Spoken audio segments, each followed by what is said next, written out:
तो सबसे पहले यहाँ पे बात करते हैं स्टोरेज एडब्ल्यूएस के ऊपर। तो इंटरव्यू में कई बार क्वेश्चन पूछ लेता है types of storage, right.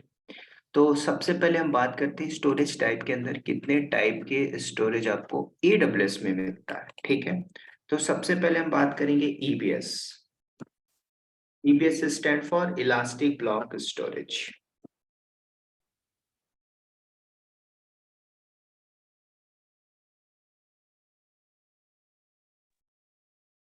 Hi sir, can you please brief us about storage? क्या बोल रही हैं आप, एक बार फिर बोलिए। स्टोरेज का कॉन्सेप्ट थोड़ा क्लियर कर देंगे क्या, क्योंकि नॉन टेक्निकल बैकग्राउंड से हैं तो समझ में नहीं आ रहा है। हाँ बिल्कुल बिल्कुल, मैं अभी बेसिक से बताऊंगा। ठीक है। पहले स्टोरेज हम समझ लेते हैं। एक होता है एबीएस, दूसरा होता है हमारा ईएफएस, इलास्टिक फाइल सिस्टम।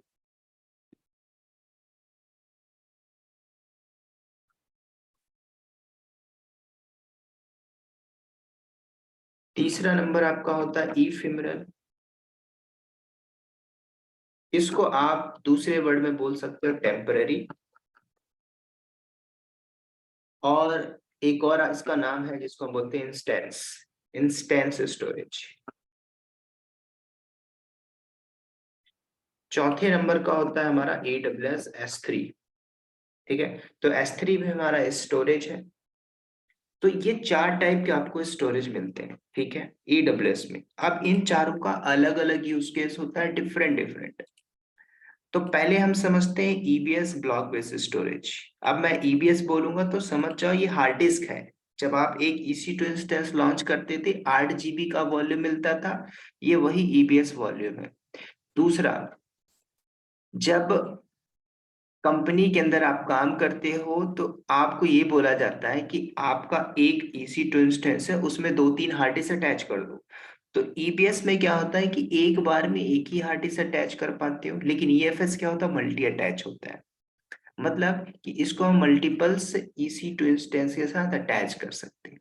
इफिमरल क्या होता है, ये टेम्पररी स्टोरेज होता है। मतलब कि आप कोई मोबाइल परचेस करते हो मार्केट में जाके, तो उसके अंदर 64 GB जो इनबिल्ट मेमोरी होती है वो आपके पास पहले से होती है। उससे ज्यादा चाहिए तो हमें एडिशनल परचेस करना पड़ता है, ठीक है। तो ये चौथा नंबर होता है हमारा S3। तो इन चारों को मैं आपको अलग अलग बताऊंगा, ठीक है। एक एक करके मैं चारों स्टोरेज को बताऊंगा तो इजीली आप समझ पाओगे, ठीक है। चार टाइप के स्टोरेज होते हैं। इंटरव्यू में पूछता है कि कितने टाइप के स्टोरेज होते हैं, तो ये स्टोरेज का नाम आपने याद रखना है, ठीक है।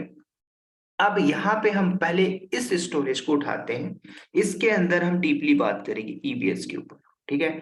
ये ईबीएस होता क्या है, इसका यूज केस क्या है, कंपनी में कैसे अटैच कर इंक्रीज करते हैं साइज, डिक्रीज करते हैं साइज, सब कुछ बात करते हैं, ठीक है। तो EBS stand for elastic block storage. तो देखो, इस पे हम समझते हैं पहले ईबीएस को डिटेल में, ठीक है। ईबीएस की बात बोलूं, एडब्ल्यूएस आपको क्या बोलता है, जब आप एक EC2 इंस्टेंस लॉन्च करते हो, अभी तक आपने एक इंस्टेंस लॉन्च किया होगा EC2 कहीं पे भी, चाहे वो मुंबई रीजन हो, चाहे वो नॉर्दर्न कैलिफोर्निया, कहीं पे भी लॉन्च करते हो तो उसके अंदर क्या क्या मिलता है बाय डिफॉल्ट। तो मान के चलो आपने एक EC2 इंस्टेंस को लॉन्च किया ये, तो इसके अंदर क्या क्या आप कॉन्फ़िगरेशन करते हो। जैसे मैं बात करूं, पहले आप मशीन को एक रीजन में सेलेक्ट कर, आपने रीजन लिया, कोई भी रीजन हो सकता है, मैं मान के चलो मैंने दिया मुंबई रीजन पे सेलेक्ट किया एक EC2 इंस्टेंस। उसके अंदर क्या क्या कॉन्फ़िगरेशन आता है, आपने नाम दिया, जैसे आपने लिखा machine-1, ये किसका नाम था, मशीन का नाम था। उसके बाद उसके अंदर अवेलेबिलिटी जोन आता है, अवेलेबिलिटी जोन। तो जैसे मान के चलो आपने एक EC2 इंस्टेंस लॉन्च किया, और वो जाके लॉन्च होता है कहाँ पे, US वेस्ट ईस्ट -1A, ऐसा होता था। उसके बाद आपने ये भी देखा होगा तो कि उसके अंदर हम की पेयर देते हैं, सब कुछ लिखते हैं। और वॉल्यूम का जो साइज आता है, वॉल्यूम मतलब 8 GB का हार्ड डिस्क आपको बाय डिफॉल्ट मिलता है। यहाँ तक तो बात ठीक थी, 8 GB का, ठीक है। इसका लैब भी दिखाऊंगा मैं, पहले आप समझो। जब आप एक EC2 इंस्टेंस लॉन्च करते हो तो उसके अंदर ये सारी चीजें मिलती हैं। 8 GB का वॉल्यूम मिलता है, हार्ड डिस्क, किसी भी अवेलेबिलिटी जोन में लॉन्च करते हो तो आपको ये सारे कॉन्फ़िगरेशन देखना पड़ता है। लेकिन अब बात यहाँ पे आती है, कंपनी के अंदर आप काम कर रहे हो और कंपनी के अंदर काम कर रहे हो तो आपके बॉस ने बोला कि हमें हार्ड डिस्क को बढ़ाने की जरूरत है, तो आप क्या करोगे? जब आपने एक EC2 इंस्टेंस लॉन्च किया था तो कितना था? 8 GB का था। आपके बॉस ने बोला एक काम करो, 8 GB से 18 GB कर दो या 20 GB कर दो, तो आप क्या करोगे? तो AWS आपको क्या बोलता है? स्टार्टिंग में मैंने बताया था, AWS आपका इलास्टिसिटी इलास्टिसिटी प्रोवाइड करता है कि आप अपनी रिसोर्स को इंक्रीज कर सकते हो, डिक्रीज कर सकते हो। लेकिन आप अपने लैपटॉप को देखो, अगर मैं आपके लैपटॉप का size 500 GB hard disk size है, अगर उस हार्ड डिस्क को इंक्रीज करना है तो आप लोग क्या करोगे? अपने आप तो इंक्रीज नहीं होगा। आप मार्केट जाओगे, 1 TB की हार्ड डिस्क लाओगे, USB पोर्ट उसको लगा के तब यूज कर लोगे, फिर आपको चाहिए होगा, फिर आप मार्केट जाओगे, 1 TB का और लेके आओगे, ठीक है? तो ऐसे आप जाओगे, टाइम कंज्यूम होगा। आपको अपने लैपटॉप का 500 GB से 200 GB करना है, क्या करोगे? पूरा मदरबोर्ड को मॉडिफाई कर डालो, परचेस करके कर लो। पॉसिबल है? पॉसिबल है। तो AWS आपको क्या बोलता है? AWS क्या बोलता है? मैं आपको इलास्टिसिटी देता हूँ। इलास्टिसिटी मतलब फ्लेक्सिबिलिटी। आपको 8 GB का वॉल्यूम चाहिए तो 8 GB का आप ले लो, 18 GB चाहिए तो इसी वॉल्यूम को इंक्रीज कर दो। तो ये सब हम सीखेंगे इलास्टिक ब्लॉक स्टोरेज के अंदर, इलास्टिक ब्लॉक स्टोरेज के। और इसमें कई बार क्वेश्चन पूछता है कि EBS में आपके पास क्या क्या एडवांटेज होते हैं, ठीक है? तो पहले मैं थोड़ा सा इसमें थ्योरी आपको बता देता हूँ EBS के अंदर।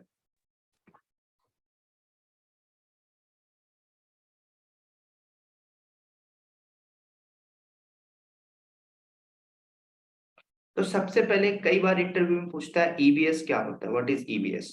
तो इलास्टिक ब्लॉक स्टोरेज के अंदर सबसे पहले आपको ये बोलना कि एक बार में EBS को हम एक ही EC2 इंस्टेंस के साथ अटैच कर सकते हैं। पहला आपके पास एडवांटेज है, एक बार में एक ही EC2 के साथ अटैच कर सकते हैं। मान के चलो आपने एक EC2 इंस्टेंस लॉन्च किया, ठीक है? ये तो इसके साथ तो पहले से 8 GB का मिल रहा है, ठीक है, EC2। लेकिन आपने क्या किया, एक वॉल्यूम को क्रिएट किया। वॉल्यूम मैं बोलूं तो हार्ड डिस्क समझ लेना, डिवाइस बोल देना, ठीक है? तो ये आपने मान के चलो 20 GB का हार्ड डिस्क क्रिएट किया, वॉल्यूम क्रिएट किया 20 GB का। अब आपके बॉस ने बोला जब पहले आपने लॉन्च किया था तो 8 GB था, अब इसको 20 GB करना है, तो आप क्या करोगे? एक नया वॉल्यूम क्रिएट करोगे और उस वॉल्यूम को इसमें ले जाके आप अटैच कर दोगे। किस पे? EC2 इंस्टेंस में। जैसे ही आपने अटैच किया तो साइज कितना हो जाएगा? 8 GB प्लस 20 GB, 28 GB हो गया, ठीक है? तो देख, ध्यान से सुनना, अभी हम क्या कर रहे हैं? एडिशनल हार्ड डिस्क लगा रहे हैं, अलग से लगा रहे हैं।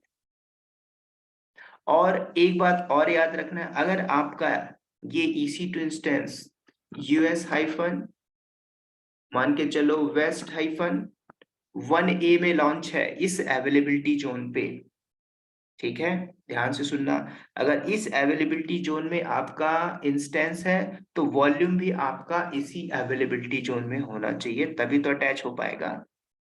समझ रहे हो? उसके बाद दूसरे के लिए भी मैं बताऊंगा, पहले आप बेसिक से समझो, स्क्रैच लेवल से। तो यहाँ पे एक चीज समझ में आ गई कि आपको इंक्रीज करना है। फिर आपके बॉस ने बोला एक काम करो, कंपनी में और ज्यादा डिमांड आ गई, 20 GB से 30 GB कर दो, तो आप क्या करोगे? उसी वॉल्यूम को ले जाके मॉडिफाई कर दोगे, ठीक है? जैसे ही मॉडिफाई किया, मॉडिफाई करने के बाद क्या करोगे? लिनक्स में कुछ कमांड्स होती है, मॉडिफाई करने के बाद रिसाइज की, वो रिसाइज कर दोगे, काम हो जाएगा, ठीक है? तो ये सारी चीजें हमें करना पड़ता है ब्लॉक स्टोरेज के अंदर। और कभी कभी ये भी होता है कि आपके पास एक ही वॉल्यूम, उसको दूसरे रीजन में अटैच करना है। पॉसिबल है? यस, पॉसिबल है।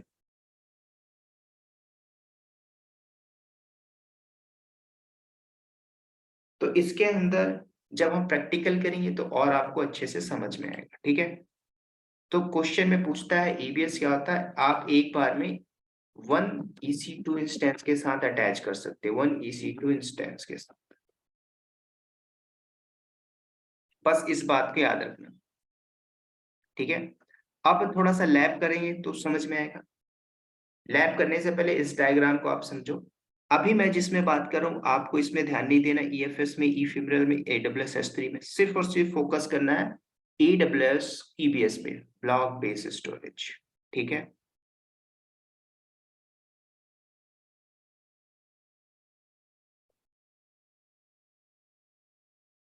इस पे हम बात करें।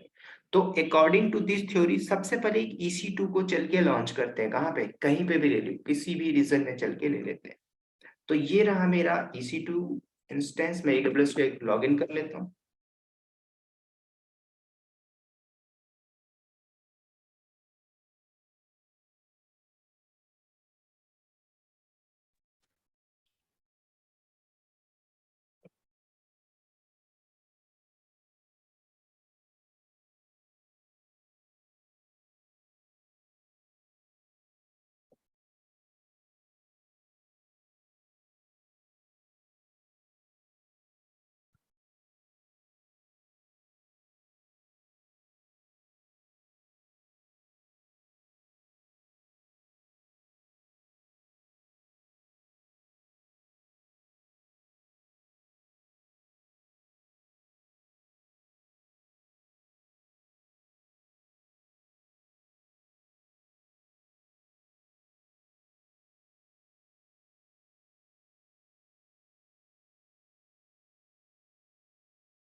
चलिए मेरा लॉगिन हो गया। अब यहाँ पे देखो हमारे पास रीजन क्या है, नॉर्दर्न कैलिफोर्निया। आप कोई सा भी ले लो, फर्क नहीं पड़ता। चलते हैं EC2 इंस्टेंस के अंदर, देखते हैं पहले क्या कोई मेरे पास EC2 है। अगर है तो डिलीट कर देंगे, नहीं है तो एक नया लॉन्च करेंगे। ठीक है, अब इसको ध्यान से सुनना जो भी मैं बताने जा रहा हूँ। चलते हैं EC2 इंस्टेंस के अंदर, राइट। देखो यहाँ पे कोई भी सर्वर अभी नहीं है। तो अकॉर्डिंग टू दिस डायग्राम, कौन सा? इस डायग्राम, पहले हम एक EC2 लॉन्च करेंगे। जब आप एक ही EC2 लॉन्च करोगे उसके अंदर आपको 8 GB का वॉल्यूम मिलेगा, सब कुछ बता के चलूंगा। ठीक है, स्क्रैच से समझेंगे। मैं ब्लॉक स्टोरेज की बात कर रहा हूँ, इलास्टिक ब्लॉक स्टोरेज। तो सबसे पहले एक EC2 को लॉन्च कर लेते हैं। तो मैंने किया लॉन्च EC2।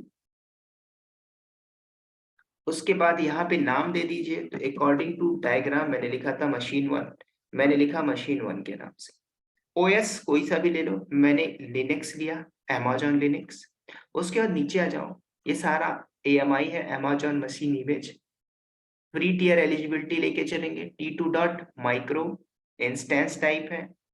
ठीक है, ऑन डिमांड में क्या होता है, स्पॉट इंस्टेंस क्या होता है, ये टाइप्स में हमने बात किया था। ठीक है, तो T2 डॉट माइक्रो फ्री लेके चलते हैं। की पेयर बहुत इंपॉर्टेंट है, जब भी आप सर्वर लॉन्च करते हो की चाहिए होती है। तो मैं यहाँ पे की का नाम भी देता हूँ मशीन 1 के नाम से। और यहाँ पे मैंने क्रिएट किया। उसके बाद नेटवर्क सेटिंग में देखो, अगर आप इसको चेंज करना हो कर लो, नहीं करना तो छोड़ भी दो, चल जाएगा। ठीक है, तो मैं यहाँ पे इसको स्किप कर रहा हूँ, नीचे आ जाते हैं। और ये चीज देखो जहां पे लिखा हुआ है कॉन्फ़िगरेशन स्टोरेज। तो स्टोरेज में आपको क्या मिल रहा है, 8 GB का वॉल्यूम आपको दिखाई दे रहा है, 8 GB का वॉल्यूम। और यहाँ पे ध्यान से सुनना, आपको डिफरेंट डिफरेंट टाइप के मिलते हैं, GP2, GP3, IO1, IO2। ठीक है, किस पे मैं आपसे बात करूंगा नेक्स्ट ट्यूटोरियल क्लास में, कि क्या क्या कितने टाइप के आपके वॉल्यूम होते हैं। क्यों? क्योंकि जब आप वॉल्यूम को रिसाइज करने जाओगे, तो रिसाइज करने के लिए या डिक्रीज करने जाओगे तो उसके अंदर पूछता है कि आप किस टाइप के वॉल्यूम को करने जा रहे हो। ठीक है, तो अभी हम यहाँ पे कोई चेंजेस नहीं करेंगे। वापस आइए कॉन्फ़िगरेशन स्टोरेज के अंदर। इंटरव्यू में भी पूछता है कि बाय डिफॉल्ट जब आप EC2 लॉन्च करते हो Amazon, तो आपको कितना GB स्टोरेज मिलता है? 8 GB यहाँ पे लिखा हुआ है। आपको अगर पहले से पता है कि हमें इसको इंक्रीज करना है, तो आप यहाँ पे एक और ऐड कर दो। तो देखो एक और आएगी 16, 8 GB की एक और चाहिए, एक और ऐड कर लो। ठीक है, तो कंपनी के अंदर ऐसा नहीं होता कि जब आपने एक बार लॉन्च कर दिया तो उसके बाद बीच में कभी भी जरूरत पड़ सकती है लॉन्च करने की। ठीक है, तो अभी हम 8 GB बाय डिफॉल्ट लेके चलेंगे, राइट। कोई भी चेंजेस नहीं कर रहा हूँ वॉल्यूम के टाइप में। GP2 जिसको बोलते हैं जनरल पर्पस, ठीक है। इसके अंदर और भी टाइप है, वो हम बात करेंगे नेक्स्ट लेक्चर में, ठीक है। तो अभी मैंने इतना लिखा, नीचे आ जाओ, कोई चेंजेस नहीं करते हैं। नीचे यहाँ पे देखो इंस्टेंस 1 नंबर चाहिए मुझे, लॉन्च कर दो। तो जैसे मैंने लॉन्च किया, तो इस डायग्राम को आप देखो, मैंने क्या किया, एक EC2 इंस्टेंस लॉन्च किया और रीजन मेरा अलग है, तो यहाँ पे मैं लिख देता हूँ, नहीं तो आप कंफ्यूज हो गए। मैंने लिखा नॉर्दर्न कैलिफोर्निया। तो यहाँ पे मैंने एक EC2 इंस्टेंस लॉन्च किया, चल के देख लेते हैं, ठीक है। ये रहा मेरा EC2 और अवेलेबिलिटी जो ध्यान से देखना कहाँ पे, मेरा US वेस्ट 1A। इसको मैं कॉपी करता हूँ। कॉपी करने के बाद पेंट में आ जाऊं और यहाँ पे मैंने पेस्ट किया, ठीक है। तो जब एक EC2 इंस्टेंस लॉन्च किया मैंने, ध्यान से सुनना अगेन, तो मेरा अवेलेबिलिटी जोन क्या है, US वेस्ट 1A। रीजन क्या है, नॉर्दर्न कैलिफोर्निया। वॉल्यूम का साइज 8 GB है। देखना चाहते हो, चलिए आप देख लीजिए यहाँ पे। अब ये चल रहा है, इसके अंदर सारी इंफॉर्मेशन देख लो, जैसे आपने लिनक्स में पढ़ा होगा, हार्ड डिस्क अटैच हुआ नहीं हुआ, LSBL के कमांड, सिर्फ सेम चीजें मैं बताने जा रहा हूँ। अगर लिनक्स आपको नहीं भी आता, मैं आप इतनी कमांड्स बता दूंगा, इजीली आप समझ जाओ, ठीक है। तो यहाँ पे आप सेलेक्ट करिए, स्टोरेज के अंदर आ जाओ, स्टोरेज, ठीक है। जब स्टोरेज के अंदर आओगे तो यहाँ पे सारा कुछ आपके पास लिखा हुआ है। क्या लिखा हुआ है, डिवाइस, जो डिवाइस का नाम है, हार्ड डिस्क का नाम है डैब, ठीक है। ये आपने लिनक्स में पढ़ा हुआ, डैब नाम की डायरेक्टरी, ठीक है। डैब डायरेक्टरी क्या करती है, नंबर ऑफ सब डायरेक्टरीज क्या होती है। XVDS का हार्ड डिस्क का नाम है, जब आपने लॉन्च किया है तो XVDS डिवाइस का नाम है, क्लियर, ये बात है। रूट डिवाइस टाइप क्या, EBS इलास्टिक ब्लॉक स्टोरेज, ठीक है। ऑप्टिमाइजेशन ये सारा डिसेबल है। उसके बाद देखिए वॉल्यूम का आईडी है किसका, डिवाइस, वॉल्यूम बोले तो हार्ड डिस्क का आईडी है ये। नेम क्या है, XVDA। अटैच है, यस अटैच है। साइज कितना है, 8 GB का है, बस, और कुछ नहीं करना है। तो ये 8 GB पहले से है ना बाय डिफॉल्ट। जब आपने एक EC2 को लॉन्च किया तो 8 GB आपके पास बाय डिफॉल्ट आता है, ठीक है। तो ये वही बात है। लेकिन कंपनी के अंदर आप काम कर रहे हो और आपके बॉस ने बोला इस मशीन 1 का वॉल्यूम साइज कितना है, 8 GB। आपके बॉस ने बोला एक काम करो 20 GB कर दो, तो आप क्या करोगे,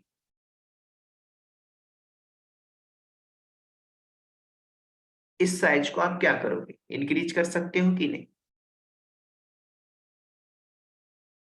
क्योंकि ये यस जो सर। क्योंकि ये जो हमारा EC2 चल रहा है क्लाउड के ऊपर है, EWS। कोई मेरे घर के अंदर कोई बिल्डिंग नहीं बनी हुई है, आपके ऑफिस में तो बिल्डिंग नहीं बनी कि आपको अलग से हार्ड डिस्क लाना और अटैच करना है, पॉसिबल नहीं है। पूरा क्लाउड है, वर्चुअली है। अब आपको बॉस ने इंस्ट्रक्शन दिया, आप काम करो, इस वॉल्यूम साइज को इंक्रीज कर दो। तो इंक्रीज करने के पहले सबसे पहले हम इसको एक्सेस कर लेते हैं, किसको, अपने मशीन को, ठीक है। तो मशीन को आप चाहे डायरेक्ट कंसोल से कर लो, या पुट्टी से कर लो, या विंडो की CMD से कर लो, ठीक है। तो मैं यहाँ से डायरेक्ट कनेक्ट कर रहा हूँ। कई बार ऐसा होता है कि हम यहाँ से कनेक्ट करते हैं, कनेक्ट नहीं होता। मेक श्योर उसके पीछे रीजन क्या है, इंटरनेट आपका अगर स्लो चल रहा है तो भी कनेक्ट नहीं होगा, ठीक है। कभी कभी हम अपने मोबाइल से कनेक्ट करते हैं और शहर से बाहर है, इंटरनेट अच्छे से पकड़ नहीं पाता, तो ये भी रीजन हो सकता है, ठीक है। तो ऐसे में कंफ्यूज नहीं होना कि मेरा कनेक्ट क्यों नहीं हो रहा, इंटरनेट की स्पीड चाहिए चाहिए, ठीक है। तो अभी मैंने कंसोल से कनेक्ट किया, तो जैसे कनेक्ट होता है सारा कमांड लाइन पे पहले हम देखेंगे, ठीक है। चलो अब यहाँ पे मुझे रूट पे आना है, सुडो करके एक -i कर दो, ठीक है। उसके बाद पहले चेक करिए अपने हार्ड डिस्क को। कैसे चेक करते हैं, लिनक्स में आपने पढ़ा होगा। मुझे अपनी हार्ड डिस्क देखना है, कौन सी कमांड चलाऊं, बताइए आप लोग।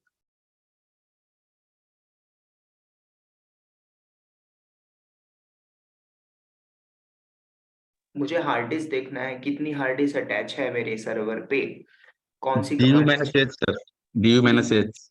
DU--H क्या होता है, DU-SH, ये तो ये कोई कमांड नहीं है। DU-SH क्या होता है कि आपको अपने लिनक्स में पड़े फाइल फोल्डर का साइज देखना है तो उसके लिए कमांड चलाते हैं। देखो नहीं पता कोई दिक्कत नहीं, मुझे हार्ड डिस्क देखना है कितने नंबर ऑफ हार्ड डिस्क लगे हुए हैं, पहला कमांड LSBLK ये वाली चला दो, एंटर करो, आपको दिखाई दे रहा है हार्ड डिस्क 8 GB का। ठीक है, तो ये 8 GB का हार्ड डिस्क हमारा अटैच। दूसरी कमांड होती है fdisk -l, ये भी चला दो तो भी आपको दिखाई दे देगा। ठीक है अच्छे से, तो ये आपका डिवाइस है XVDA। ठीक है, ये सारा सेक्टर है आपका, बाइट्स है, ठीक है, सारा कुछ डिफाइन है। अगर लिनक्स में आपने पार्टीशन पढ़ा हो तो समझ पा रहे हो बड़े प्यार से क्या है। ठीक है, तो बस कुछ नहीं, ध्यान देना, ये देखना है कि मुझे अपने हार्ड डिस्क को देखना है, तो आप पहली कमांड चला दो LSBLK। दूसरा, अच्छे से इंफॉर्मेशन चाहिए, fdisk -l, क्लियर। उसके बाद df कमांड भी हम चलाते हैं, df। तो df से आप ये देख सकते हो आपका जो डिवाइस है वो कहाँ पे माउंटेड है, क्लियर। तो ये सारी जो बाय डिफॉल्ट है आपको दिखाई दे रहा है, ये रूट पार्टीशन है, इसके अंदर माउंट है। और df-h भी हम चलाते हैं, वाया दिस कमांड हम ये चेक कर सकते हैं कि वो जो हार्ड डिस्क है कहाँ पे माउंट है। तो मेरी जो हार्ड डिस्क है कहाँ पे माउंट है, 8 GB की रूट पे। फॉरवर्ड स्लैश बोले तो रूट पे, क्लियर। तो यहाँ पे माउंटेड, बात आ रही समझ में। उसके बाद 8 GB का है, कितना यूज हो रहा है 1.6 GB, कितना अवेलेबल है 6.5 GB। ये तो ठीक है, ये बाय डिफॉल्ट है, लेकिन हमारा क्वेश्चन क्या था, एजेंडा क्या था, आप कंपनी में बैठे और ये कंपनी में सारे टास्क भी होते हैं। ठीक है, आपके बॉस ने बोला, क्या बोला, इस सर्वर में कौन से मशीन 1 में ये EC2 है, इंस्टेंस है, क्या जी कितना साइज है वॉल्यूम का 8 GB। आपके बॉस ने ये कहा इसमें 20 GB इंक्रीज कर दो volume size, hard disk size, आप क्या करोगे, कर पाओगे ना इजीली। उसके लिए हम क्या करेंगे, हम करेंगे एक नया वॉल्यूम क्रिएट करेंगे, EBS। उसको क्रिएट करने के बाद हम क्या करेंगे, ध्यान से सुनना, मैं जा रहा हूं एक वॉल्यूम क्रिएट करने। उस वॉल्यूम को जब क्रिएट करोगे, तो मैंने पहले भी बताया था कि अगर जब आप वॉल्यूम क्रिएट करोगे, आपके बॉस ने बोला 15 GB या 20 GB का क्रिएट करो, उसको अटैच कर दो, किसमें, EC2 में। और याद रखना ये तभी अटैच होगा जब आपका अवेलेबिलिटी जोन सेम होगा।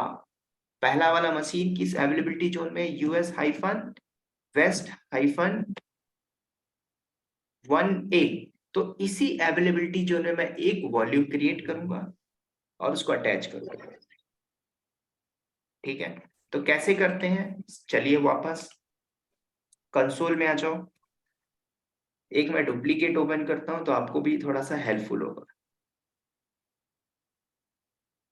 तो जब आपने एक EC2 लॉन्च किया, ध्यान से सुनना, उसके वॉल्यूम में जाके देखो, वॉल्यूम आपको मिल जाएगा। EC2 रनिंग है, नीचे आ जाइए, वॉल्यूम का सेक्शन दिख रहा है ना, वॉल्यूम, यहाँ पे आ जाओ। ये बाय डिफॉल्ट वॉल्यूम है, ठीक है, ध्यान से सुनना। ये जो वॉल्यूम है किसका है, ये EC2 का बाय डिफॉल्ट अटैच है। और याद करना, जब आप EC2 को टर्मिनेट करते हो तो ये भी टर्मिनेट हो जाता है, यस और नो, क्यों, क्योंकि बाय डिफॉल्ट अटैच होता है। अब हम क्या करेंगे, इस वॉल्यूम का साइज इंक्रीज करने जा रहा हूं, किसका, EC2 इंस्टेंस का। एक बार फिर चेक कर लो, LSBL की यहाँ पे एक ही हार्ड डिस्क है। अब मैं एक और हार्ड डिस्क यहाँ पे अटैच करने जा रहा हूँ। क्या करेंगे, कंसोल में आ जाइए आप, AWS की, और वॉल्यूम सेक्शन में आ जाओ। ठीक है, तो मैं वॉल्यूम में हूँ, नॉर्दर्न कैलिफोर्निया में हूँ। ठीक है, वॉल्यूम कैसे इंक्रीज करते हैं, ध्यान से सुनना, अकॉर्डिंग टू डायग्राम। मैंने क्या किया, एक वॉल्यूम मुझे क्रिएट करना पड़ेगा। ठीक है, तो चलते हैं कंसोल में, क्रिएट करते हैं। ये रहा मेरा वॉल्यूम, देखो यहाँ पे लिखा हुआ क्रिएट वॉल्यूम, तो आप यहाँ पे करोगे क्रिएट। कौन सा वॉल्यूम चाहिए, सेटिंग के अंदर, ध्यान से सुनना, अभी हम कुछ भी चेंज नहीं करेंगे, सारा इसमें मैं आपसे डीपली बात करूंगा। IOPS क्या होता है, IO1 क्या होता है, IO2 क्या होता है, 1 by 1। तो अभी आप जनरल पर्पस ही लेके चलो। साइज पूछ रहा है कितना चाहिए, 100 GB ज्यादा हो जाएगा, लैब कर रहे हो, मैंने बोला मुझे 20 GB चाहिए। ठीक है, कितना चाहिए, 20 GB मैंने यहाँ पे दे दिया, राइट। उसके बाद नीचे आ जाओ, IOPS ये इनपुट आउटपुट पर सेकेंड होता है, इस पे हम डीपली बात करेंगे तो आपको समझ में आएगा, ठीक है। अवेलेबिलिटी जोन बहुत इंपॉर्टेंट है, तो अकॉर्डिंग टू दिस पिक्चर मेरा अवेलेबिलिटी जोन मशीन कहाँ पे लॉन्च था, EC2 US-West-1A। तो सेम अवेलेबिलिटी जोन पे मैं वॉल्यूम को भी लॉन्च करूं। वापस आ जाइए, सेलेक्ट कर लीजिए, देखो और भी इसके अंदर अवेलेबिलिटी जोन है, US-West-1B, इसमें करोगे तो अटैच नहीं होगा, आगे क्लियर हो जाएगा आपको। जब डिफरेंट अवेलेबिलिटी जोन में होगा तो उसको कैसे अटैच करेंगे, ठीक है। पहले सेम वाला हम करेंगे, तो मैंने सेलेक्ट किया, स्नैपशॉट आईडी छोड़ दीजिए।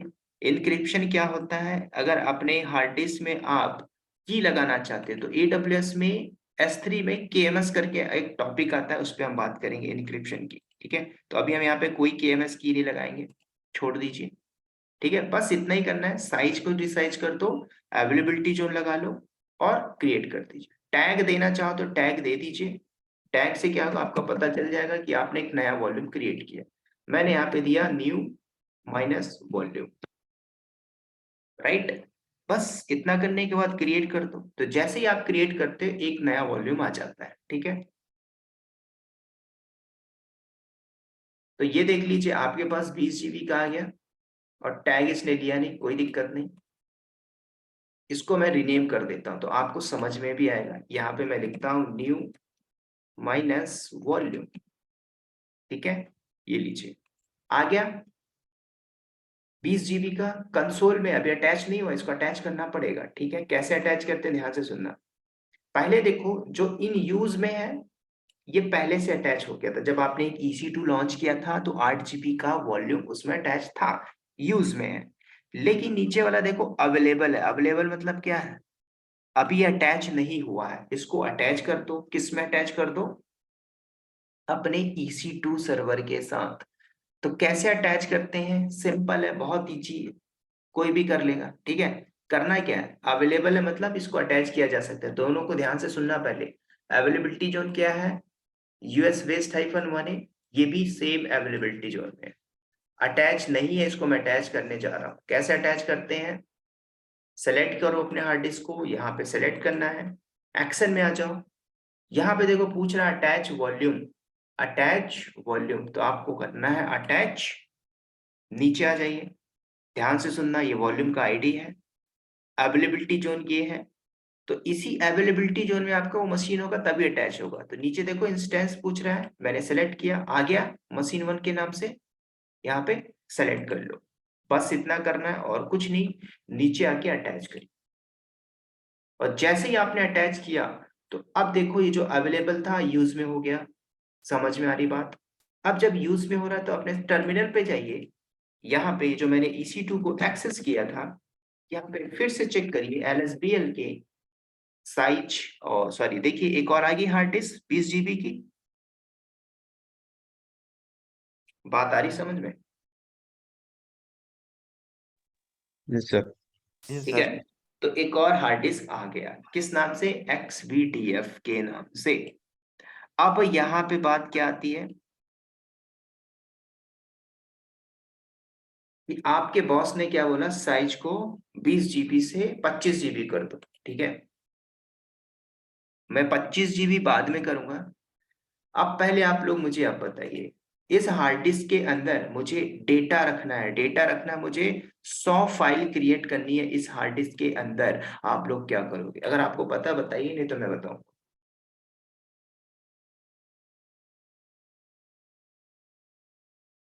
ये जो 20 GB का हार्ड डिस्क है, इसके अंदर मुझे क्या करना है, 1000 फाइल क्रिएट करनी है। फाइल का नाम होगा ABC 1000।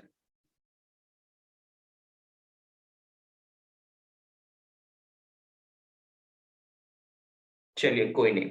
तो सबसे पहले देखो याद करना, ये है हार्ड डिस्क का, ये कोई आपकी विंडो में तो है नहीं, C ड्राइव D ड्राइव, आप डायरेक्टली जाओ कॉपी करके पेस्ट कर दो डेटा, ऐसा तो होगा नहीं। लिनक्स है, लिनक्स में सारा कुछ फाइल सिस्टम होता है। तो लिनक्स में अगर आपने कोई हार्ड डिस्क अटैच किया तो सबसे पहले काम आता है उसको फॉर्मेट करना। फॉर्मेट करने के बाद एक डायरेक्टरी बनाओ, उस डायरेक्टरी को बनाने के बाद उसमें माउंट करिए। तो ये सारा काम करना पड़ता है जो एक लिनक्स एडमिन का काम होता है, ठीक है। तो हम करेंगे क्या, मैं करूंगा सबसे पहले इसको फॉर्मेट। लिनक्स में फॉर्मेट करने की भी कमांड होती है, ठीक है।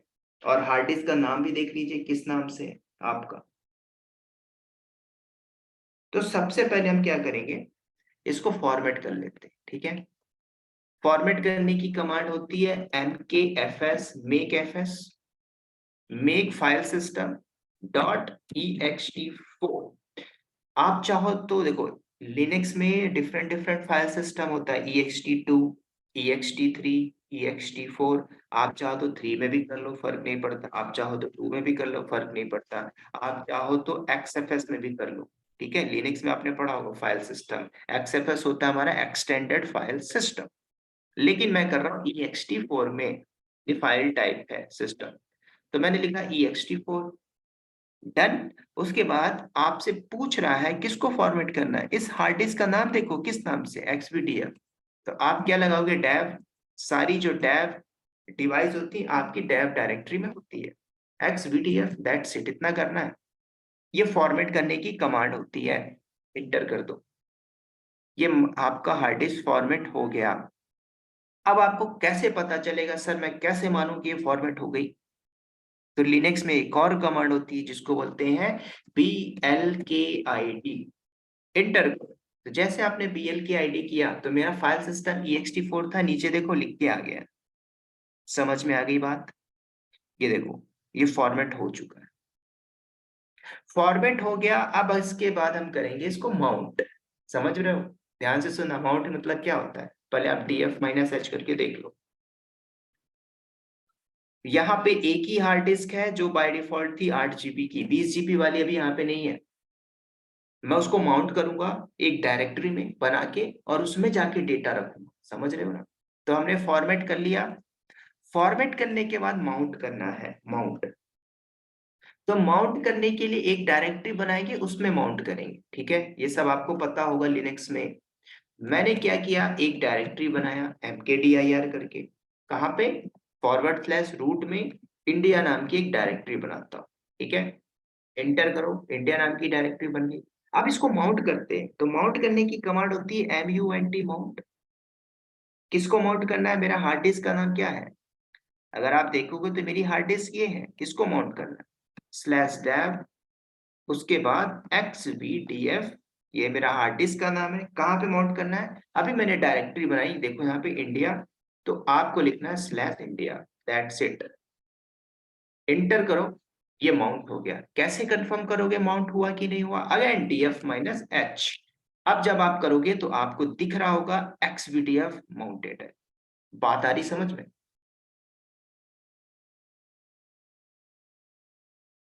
बात क्लियर है। Yes yes sir. सर।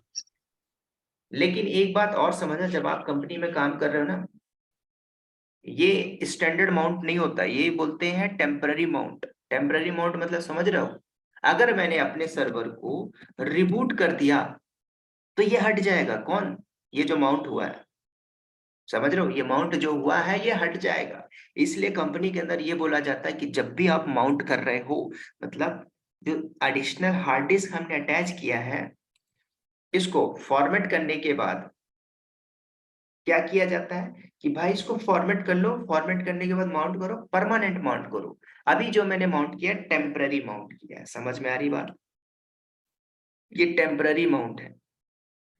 तो उसके लिए परमानेंट माउंट करना होगा कैसे, मुझे FS स्टेप के अंदर जाके एंट्री करनी है।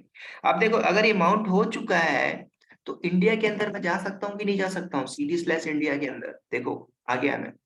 PWD करके देख लो, प्रेजेंट वर्किंग डायरेक्टरी, मैं इंडिया के अंदर बैठा हूँ।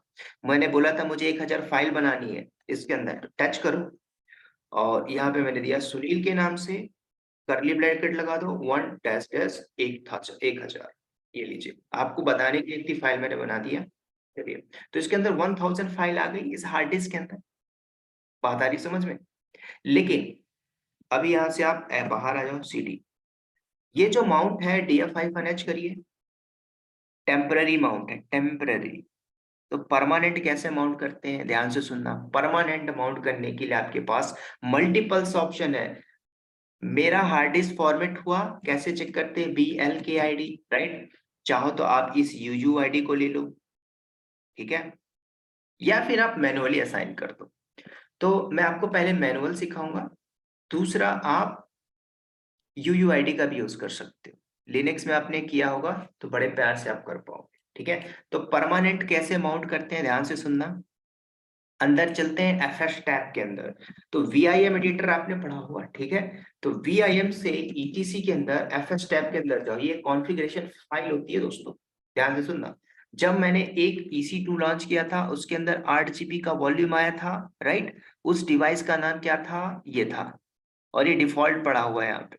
तो ऐसे ही आपके पास पूछ रहा है, अभी मैंने अटैच किया ना जिसको 20 GB का, तो उसकी एंट्री मुझे यहाँ पे देनी होगी, ठीक है। तो ये एडिटर है, इसमें कैसे काम करते हैं, इंसर्ट मोड में आ जाओ।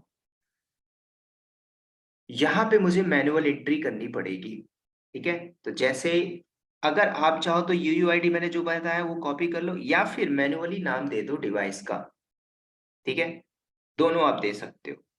तो आपको कंफ्यूज ना हो तो आप चुपचाप UUID कॉपी कर लो, या फिर डिवाइस का नाम दे दो। तो मैं यहाँ पे डिवाइस का नाम दे रहा हूँ, /टैब। उसके बाद मेरी हार्ड डिस्क का नाम क्या था, XVDF, राइट।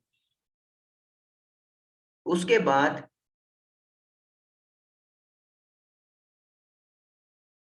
हमने किस डायरेक्टरी पे इसको माउंट किया था, मैंने इसको माउंट किया था /इंडिया के अंदर। उसके बाद फाइल सिस्टम हमारा क्या था, ext4।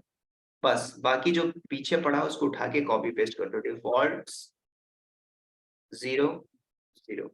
एक तरीका ये है, आप ऐसे भी कर सकते हो, ठीक है। दूसरा आप UUID को कर लो, तो UUID करके कॉपी करके यहाँ पे पेस्ट कर देना इसकी जगह, समझ रहे हो। इसकी जगह अगर आप करना चाहते हो जो UUID थी ना, उसको आप यहाँ पे कॉपी कर दोगे तो भी काम हो जाएगा, ठीक है। मैं आपको दूसरा तरीका बताया, बस इतना करना है। FS टैब के अंदर सेव करिए, बाहर आ जाओ, Shift:W, quit exclamation mark, exit. तो अब दोस्तों यहाँ पे ध्यान से सुनना, जब भी आप FS टैब के अंदर जाते हो और एंट्री करते हो, तो आपको एक कमांड हमेशा चलानी पड़ती है जिसका नाम है माउंट-A।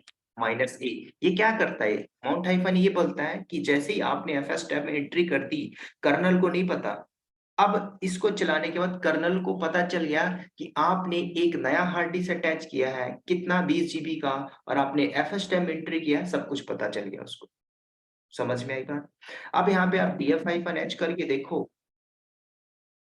इंडिया नाम की डायरेक्टरी परमानेंट माउंट है, ठीक है। परमानेंट अगर आपने सिस्टम को रिबूट भी कर लिया तो ये हटेगा नहीं, समझ में आ रही बात, ये हटेगा नहीं। और इसके अंदर हमने फाइल भी बनाया हुआ है, ठीक है। तो अकॉर्डिंग टू दिस मैंने क्या किया, आपके बॉस ने बोला साइज बढ़ा दो तो आपने बढ़ा दिया, ठीक है। क्या किया, एक नया वॉल्यूम क्रिएट किया, उसको अटैच कर दिया इसके अंदर, और इसको फॉर्मेट किया आपने। फॉर्मेट करने की क्या कमांड थी, MKFS, मैं यहाँ पे लिख दे रहा हूँ, .ext4 फाइल सिस्टम, और डिवाइस का नाम क्या था, /dev xvdf, राइट। फॉर्मेट करने के बाद कैसे पता चलेगा, आपने चेक किया BLKID से, पता चल गया फॉर्मेट है। उसके बाद आपने एक mkdir करके डायरेक्टरी बनाई इंडिया नाम की, और इंडिया नाम की डायरेक्टरी में आपने क्या किया, माउंट कर दिया, ठीक है। तो mount /dev xvdf, directory name क्या था, इंडिया। बस इतना ही करना था, समझ में आ रही बात। इसके बाद अब थोड़ा सा आगे बात करते हैं, कंपनी का सेकंड सिनेरियो में बात करते हैं। सेकंड सिनेरियो क्या होता है कि आपके बॉस ने ये बोला, ध्यान से सुनना मैं जो आपको बता रहा हूँ। आपके बॉस ने बोला कि आपने कर दिया 20 GB साइज, आपने बोला यस मैंने कर दिया। आप थ्योरेटिकल देखना चाहोगे तो उस वॉल्यूम में आप आ जाइए, कहाँ पे, EC2 के अंदर। मैनुअली भी आप देख लो, ये EC2 है, इसके अंदर चलिए, स्टोरेज में आ जाइए और इसको स्क्रॉल डाउन करिए, नीचे देखो आपके पास 8 GB था, एक और आ गया 20 GB का, और ये भी अटैच है, समझ रहे हो ना। बस अब दूसरा आपका बॉस बोलता है क्या, कि इस वॉल्यूम साइज को 25 GB कर दो, आप क्या करोगे, ध्यान से सुनना। अब मैं 25 GB करने जा रहा हूँ, अब दोबारा आपको वॉल्यूम में जाके वॉल्यूम क्रिएट नहीं करना है, कुछ नहीं करना है, जो 20 जीबी यदि करना है इसको मुझे 25 करना है, तो 25 जीबी करने के लिए थर्ड ऑप्शन हम क्या करेंगे, वॉल्यूम को दोस्तों मॉडिफाई करेंगे। ठीक है, तीसरा ऑप्शन है वॉल्यूम को मैं मॉडिफाई करने जा, वॉल्यूम वही होगा, बस उसको हमें क्या करना, मॉडिफाई करना।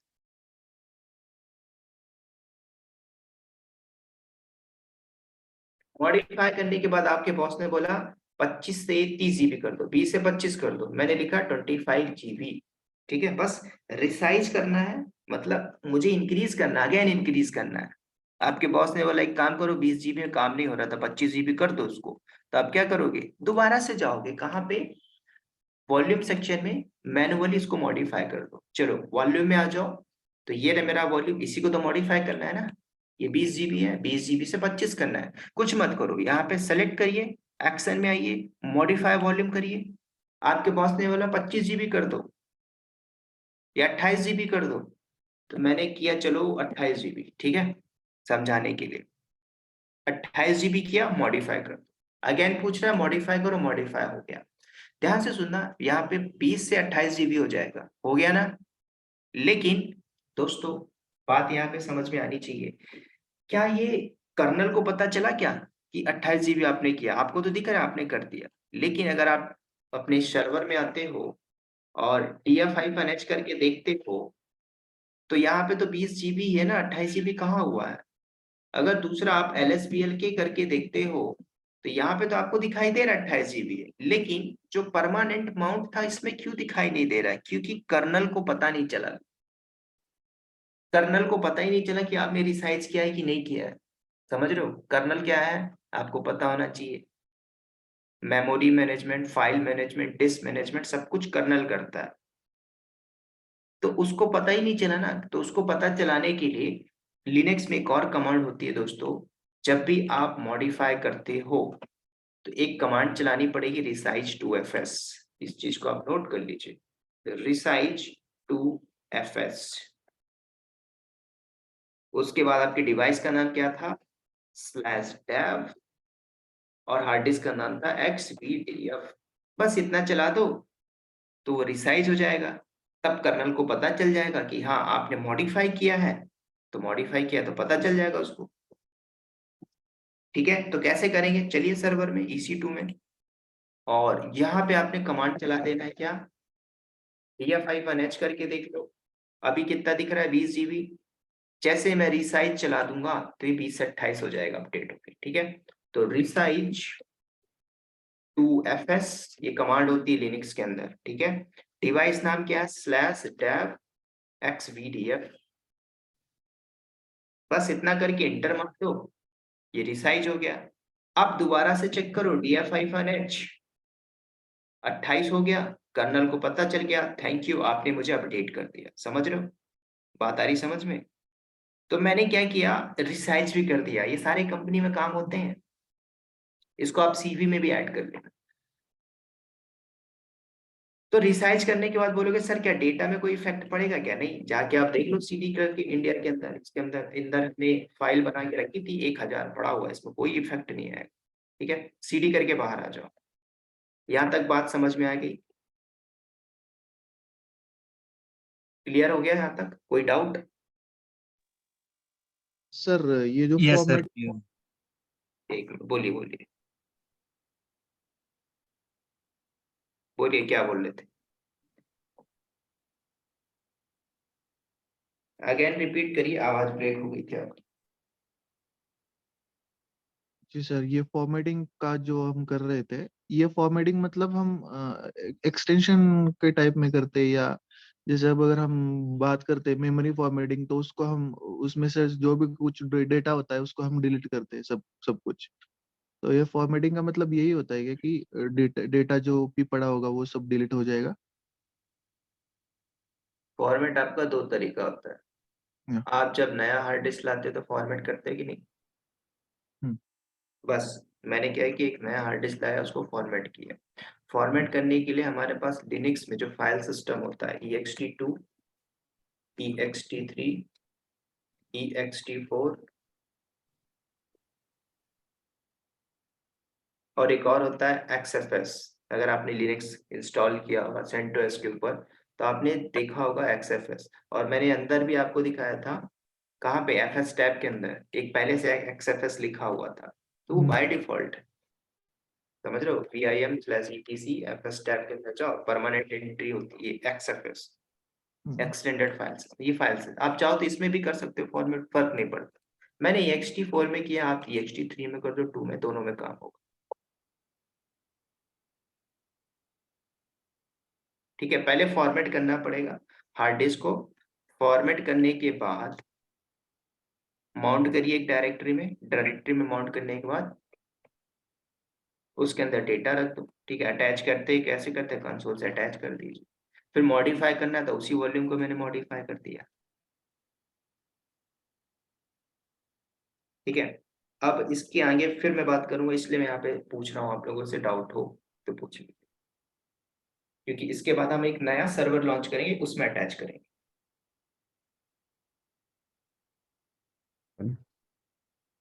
Hi sir, if the requirement comes like the modification is required again, तो मुझे इंक्रीज करना है या डिक्रीज करना है, तो सेम प्रोसेस रिपीट होगा क्या? अभी अभी मैं आपको ना इंक्रीज वाला बता रहा हूँ, डिक्रीज का नहीं। ठीक है, तभी अभी हम इंक्रीज कर रहे हैं, इंक्रीज करते जाएंगे। अभी हम एक ही मशीन पे कर रहे हैं। ठीक, कभी कभी ऐसा भी कंपनी में टास्क आ जाता है कि आपके मशीन 2 सर्वर चल रहा है, आपके बॉस ने बोला वहां से हटा के दूसरे वाले में लॉन्च करो, अब हम यही करेंगे। अभी मैं डिक्रीज, हाँ अभी मैं डिक्रीज नहीं कर रहा, डिक्रीज हम बाद में बात करें, पहले इंक्रीज करना सीखें। हाँ, मैं बोल रही हूँ अभी 28 GB हमने बना दिया, मान लो कल को आता है कि 100 GB बनाओ, तो फिर उसको सेम प्रोसेस में इंक्रीज करना पड़ेगा, राइट? हाँ, सेम मॉडिफाई कर दीजिए। ओके, ठीक।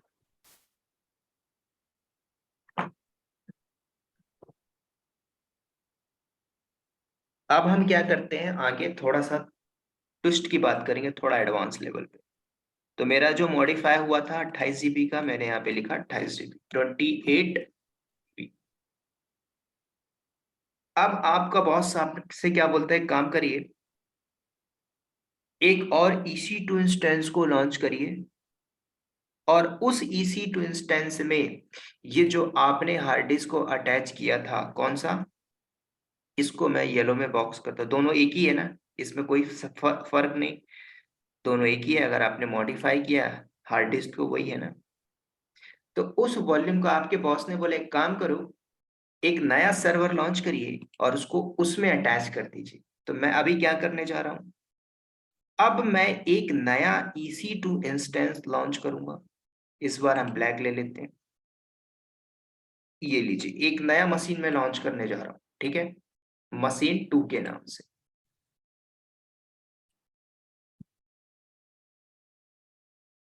तो जब आप मशीन 2 लॉन्च करोगे तो इसमें भी बाय डिफॉल्ट 8 GB का वॉल्यूम आएगा। यहाँ तक तो बात आपको समझ में आ गई होगी, लेकिन ये पॉसिबल तभी होगा जब इस वॉल्यूम को आप अटैच करोगे। अवेलेबिलिटी जोन सेम होना चाहिए, अवेलेबिलिटी जोन।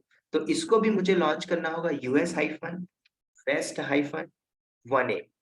ठीक है, उसके बाद इसको 8 GB का बाय डिफॉल्ट वॉल्यूम साइज मिलेगा। यहाँ तक तो कोई दिक्कत नहीं, लेकिन मेरे बॉस ने बोला कि वो जो वॉल्यूम आपने क्रिएट किया है, ये येलो कलर का, इसको इसमें आपने अटैच करना है। अब यहाँ पे बात आती है, इसको कैसे अटैच करेंगे। कई बार कंपनियों में हमें ऐसा टास्क करना पड़ता है, तो इसके लिए स्टैंडर्ड वे है, वो सब सिखाऊंगा। तो सबसे पहले हम करते क्या है, एक मशीन और लॉन्च करेंगे, मशीन का नाम मशीन 2 दूंगा, और इस मशीन की कॉन्फ़िगरेशन ये बाय डिफॉल्ट होगी। और एक चीज याद रखना, ये हमारा सेम होना चाहिए अवेलेबिलिटी जोन।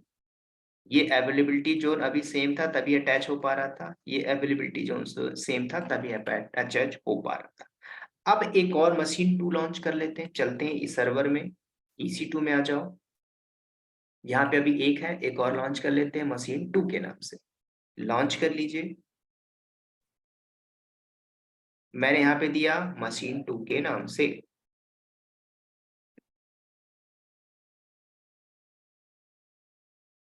नीचे आ जाइए, Amazon लिनक्स को लेके चलते हैं। T2.micro की पेयर हमारे पास पहले से की है, उसे ही मैं यूज कर लेता हूँ मशीन 1 के नाम से। ये रहा। उसके बाद सेटिंग के अंदर मुझे थोड़ा सा चेंज करना पड़ेगा, क्या, अवेलेबिलिटी जोन, क्योंकि यहाँ पे अभी तक बाय डिफॉल्ट आ रहा था मैं तो चाहता हूं ना कि उसी में आए 1A में। तो अगर आप चाहते हो कि अटैच हो तो उसके लिए आपको यहाँ पे जाना होगा, सबनेट में आइए, अवेलेबिलिटी जोन यहाँ पे सेलेक्ट कर लो, कौन सा 1A, ध्यान से सुनना है यहाँ पे availability zone US waste 1A। तो मैंने यहाँ पे सेलेक्ट कर लिया, बस इतना करना है, कुछ नहीं करते। अब यहाँ पे भी देख लो बाय डिफॉल्ट इसका जो वॉल्यूम साइज है 8 GB का है, ये तो हर सर्वर के साथ आपको मिलेगा। बस इतना करना है, लॉन्च कर दीजिए।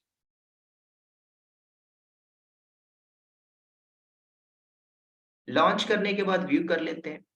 अब इसको मैं अपने विंडो के सीएमडी में कनेक्ट कर लेता हूँ, ठीक है। अब ये पेंडिंग स्टेज में है। आपके बॉस ने क्या बोला, एक नया EC2 इंस्टेंस चल रहा है या आपने लॉन्च किया, तो मान के चलो सर्वर कंपनी में आप काम कर रहे हो तो चलता ही रहता है, 3-4 सर्वर, 100 सर्वर अलग से। तो इस सर्वर में आपके बॉस ने बोला इस वॉल्यूम को, जो 28 GB का है, पहले 20 था, 20 से मॉडिफाई क्या करके हमने 28 कर दिया, इस 28 GB वाले को पहले वाले मशीन से हटा दीजिए और दूसरे वाले मशीन में अटैच कर दीजिए। तो कैसे करोगे, सबसे पहले मैं एक्सेस कर लेता हूँ मशीन 2 को, पब्लिक IP चाहिए, CMD में चलते हैं विंडो की, मेरी की डाउनलोड में है, CD करके डाउनलोड में आ जाइए, SSH EC2 -user @ public IP-i, की का नेम था मेरा machine 1 के नाम से, मैंने किया यस, डन, सुडो करके रूट में आ जाओ। चलिए अब यहाँ पे हम बात करते हैं अगली। तो इस मशीन का साइज देखोगे, पहले देख लो कितने नंबर हार्ड डिस्क है LSPL के, तो आपको एक ही दिखाई दे रहा है XVDA के नाम से।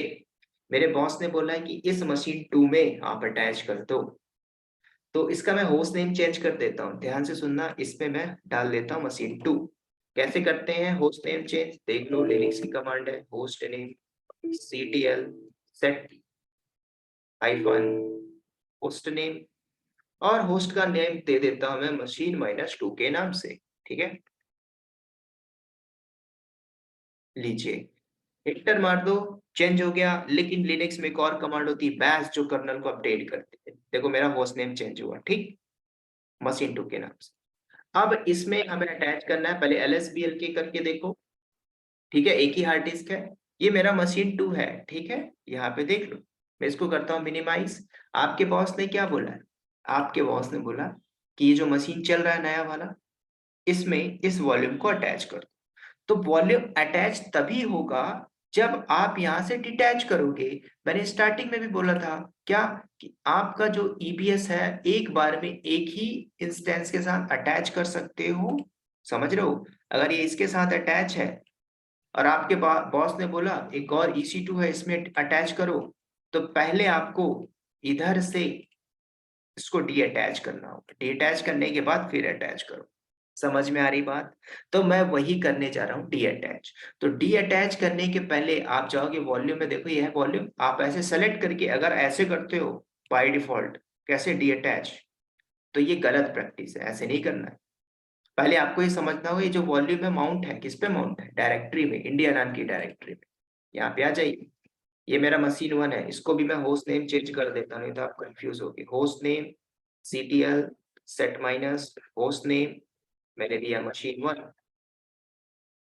बैश कमांड चला दीजिए, कर्नल अपडेट हो जाए,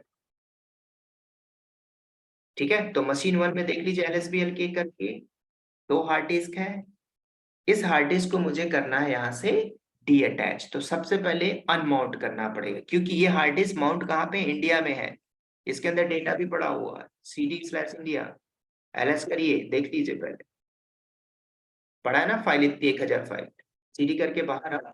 अब इसको पहले हम अनमाउंट करेंगे। अनमाउंट की कमांड क्या होती है, यू माउंट, कहाँ से, इंडिया नाम की डायरेक्टरी से। बस ये काम करना है, सबसे वही स्टैंडर्ड प्रैक्टिस होती है। चलती ट्रेन में उतरोगे एक्सीडेंट हो जाएगा, इसलिए पहले ट्रेन को रुकने दो, फिर नीचे उतरिए, फिर उसको दूसरे में अटैच कर, ठीक है। तो यू माउंट इंडिया अनमाउंट किया मैंने, चेक करो हुआ कि नहीं, DF-H दोबारा से। तो अब यहाँ से इंडिया दिखाई दे रहा है क्या, माउंटेड नहीं है।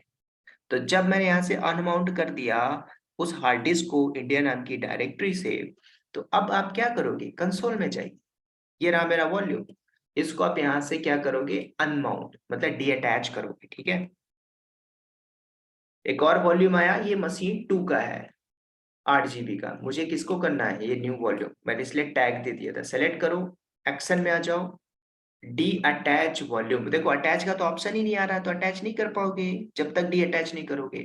तो मैंने किया D attach volume, again D attach, और जैसे डी अटैच होगा तो दोस्तों ध्यान से सुनना, ये क्या होगा, अवेलेबल हो जाएगा। तो थोड़ा सा टाइम लेता अटैच डी अटैच में, ठीक है। तो देखो अवेलेबल लिख के आया ना, मतलब कि ये फ्री है वॉल्यूम।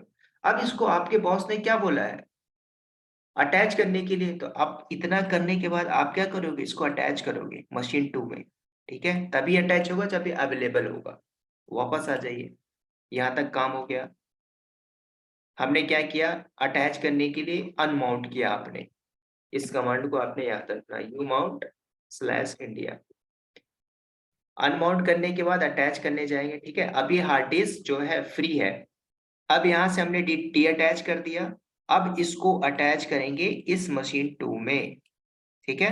तो वापस से कंसोल में आ जाओ, सेलेक्ट कर लो इस वॉल्यूम को, एक्शन में आ जाओ, अटैच वॉल्यूम में आ जाओ, नीचे आ जाओ, इंस्टेंस। तो 2 मशीन चल रहा है, दोनों हमारी सेम अवेलेबिलिटी जोन में है। मशीन 1 में तो हो चुका था ना, मुझे मशीन 2 में करना है, बस मशीन 2 को सेलेक्ट कर लो। मैंने सेलेक्ट किया, अटैच कर लीजिए, यहां से काम होता है।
ଓ ଭାଇ କିଛି ଭଏସ ଆସୁନି।